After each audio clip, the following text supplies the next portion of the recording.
Kilometre चलने के बाद आता है चक्र तीर्थ। बहुत बड़ा मैदान गोला आकार का सूखे तालाब की तरह दिखाई देता है। इतनी ऊंचाई पर हिमालय में इतना बड़ा मैदान देखकर अचंभा होता है। भक्तों, 5 पांडव जब स्वर्गारोहिणी की ओर जा रहे थे तो वीर अर्जुन चक्र तीर्थ तक ही आ सका था और यहीं पर अर्जुन ने अपना शरीर त्याग दिया था। इससे आगे भीम, युधिष्ठिर और स्वान के रूप में धर्मराज गए थे। चक्र तीर्थ में कुछ गुफाएं हैं, अतः यात्री अपनी यात्रा का दूसरा रात्रि विश्राम इन्हीं गुफाओं में करता है। कुछ यात्री आगे भी चले जाते हैं। यात्री रात का भोजन इत्यादि करके नारायण भक्त के साथ भजनों का आनंद लेते हैं। कण कण में बसे हैं हरि हरि, श्रीमन नारायण नारायण हरि हरि, श्रीमन नारायण। और दूसरे दिन आगे की यात्रा शुरू करते हैं। चारों ओर बर्फीली चोटियां हैं।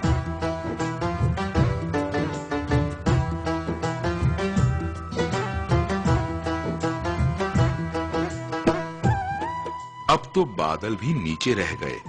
हम बादलों के ऊपर पहुंच गए। बड़ा ही अच्छा लग रहा है।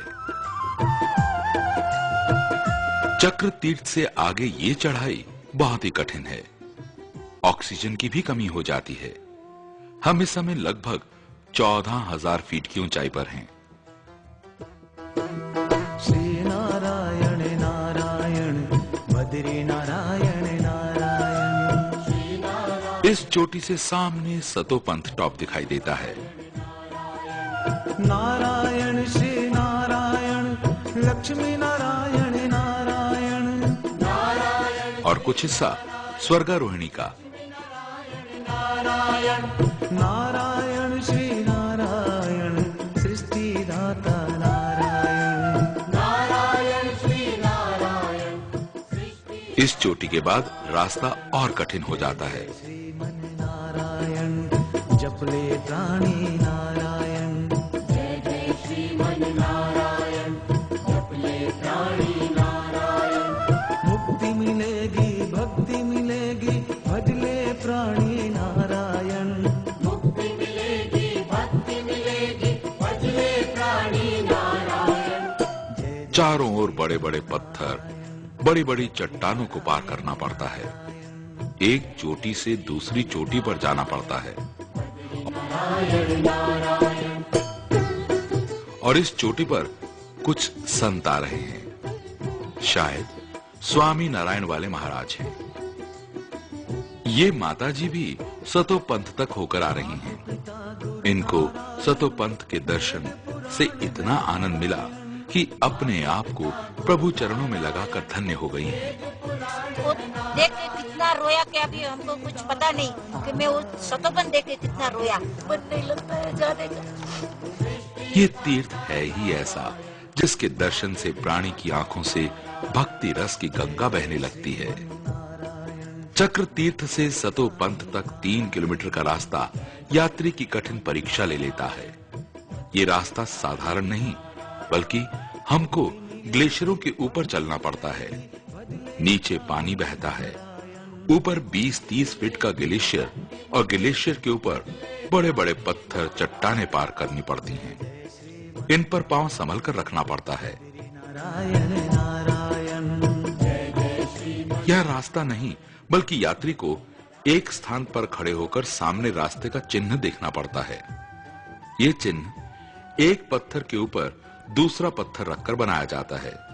इस प्रकार यात्री इन चिन्हों को देखकर रास्ते का अनुमान लगाकर चलता है। एक चोटी पर पहुंचकर सामने अलकापुरी का टॉप दिखाई देता है। ये कुबेर का मुकुट है। यही वो जगह है जहां से रावण अपने भाई कुबेर से पुष्पक विमान जीतकर ले गया था। यहीं पर कुबेर के भंडार हैं।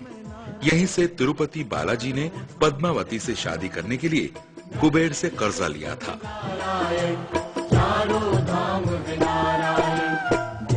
3 किलोमीटर की कठिन यात्रा के बाद सामने ही त्रिकोण रूप में एक बहुत ही सुंदर तालाब दिखाई देता है।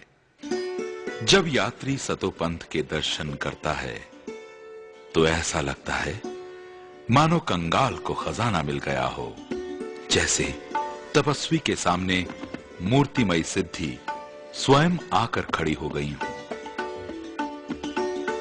इतना स्वच्छ कांच के समान हरे रंग का जल, यात्री का हृदय सतोपंथ के दर्शन करके भक्ति से ओतप्रोत हो जाता है। यह स्थान दुनिया में एक ऐसा स्थान है कि प्राणी यहां पर आने के बाद संसार में वापस जाने की इच्छा नहीं रखता।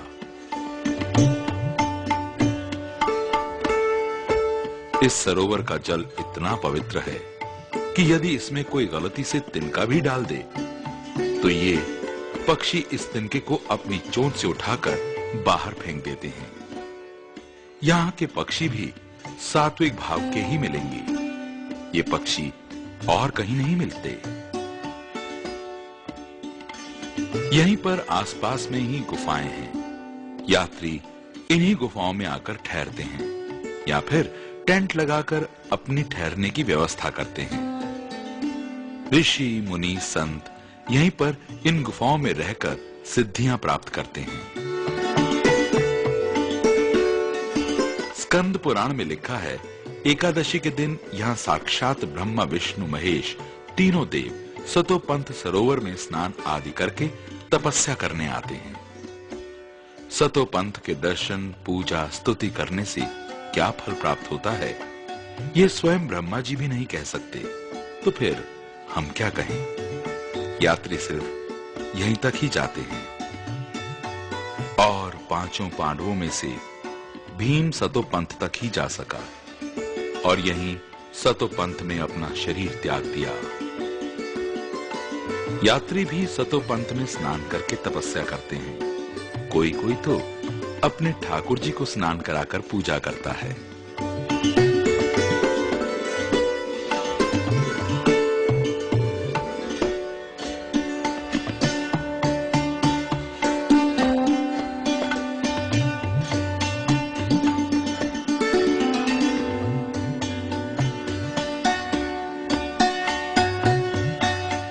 दूसरे दिन कुछ यात्री जो स्वर्गारोहिणी जाना चाहते हैं वो स्वर्गारोहिणी की ओर चल पड़ते हैं।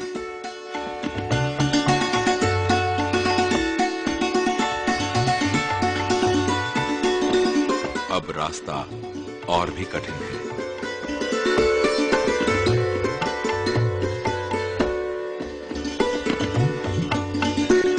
स्वर्गारोहिणी हम मोनी महाराज के साथ जा रहे हैं।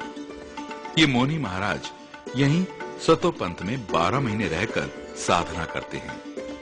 ये किसी से बात नहीं करते, बस मौन रहते हैं। किसी से कुछ लेने देना भी पसंद नहीं करते। यहाँ पर रहने वाले संत कभी कच्चे आलू खाकर या फिर पानी में आटा घोलकर पी लेते हैं। ये जड़ी बूटी का भी इस्तेमाल करते हैं जिससे भूख नहीं लगती। बस ये लोग प्रभु चरणों में लीन रहते हैं। ये भी एक नशा है। ऊंचे हिमालय में जहां भगवान के सिवा कोई नहीं रहता।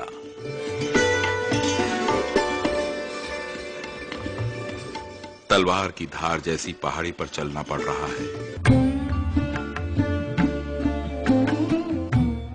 दूर चोटी पर पहुंचना है।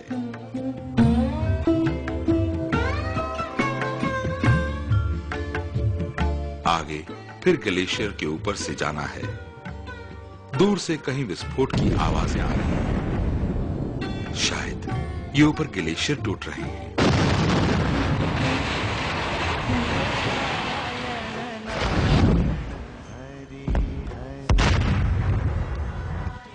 यात्री तो श्री नारायण का जाप करते हुए चलते ही रहते हैं।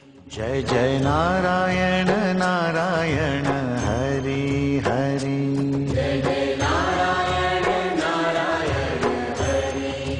दूर चोटी के बाद पहले चंद्रकुंड आता है।